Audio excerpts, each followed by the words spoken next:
Himas rehas ang dalawang high-value individual na candle vendor matapos itong mahulihan ng 20.6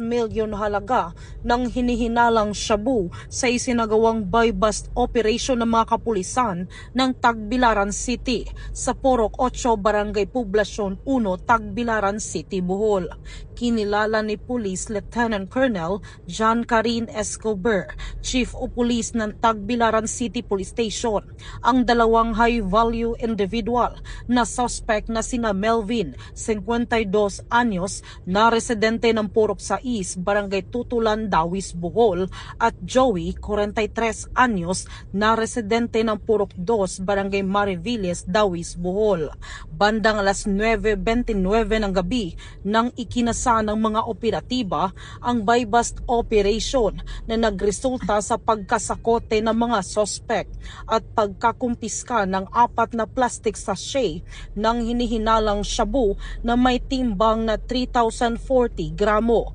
at 20,672,000 pesos standard drug price, buy-bust money, Realme na cellphone, backpack at Honda na motorsiklo. Samantala, kaagad ikinulong ang mga sospek at kasalukuyan itong nasa kustodiya ng Tagbilaran City Police Station at mahaharap sa kasong paglabag sa Section 5 at 11 ng Article 2 ng RA 9165 o ang Comprehensive Dangerous Drugs Act of 2002.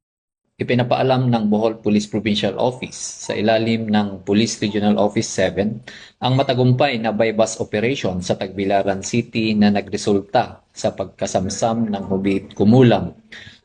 20.6 milyong halaga ng shabu at pagkaaresto ng mga sangkot.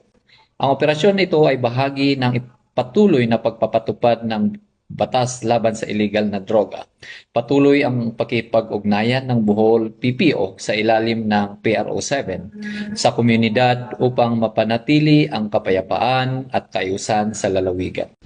Mula dito sa Bohol Police Provincial Office, ako yung Police News Network Correspondent, Patrolwoman Nikia Cañedo, alagad ng batas, tagataguyod na balitang pulis.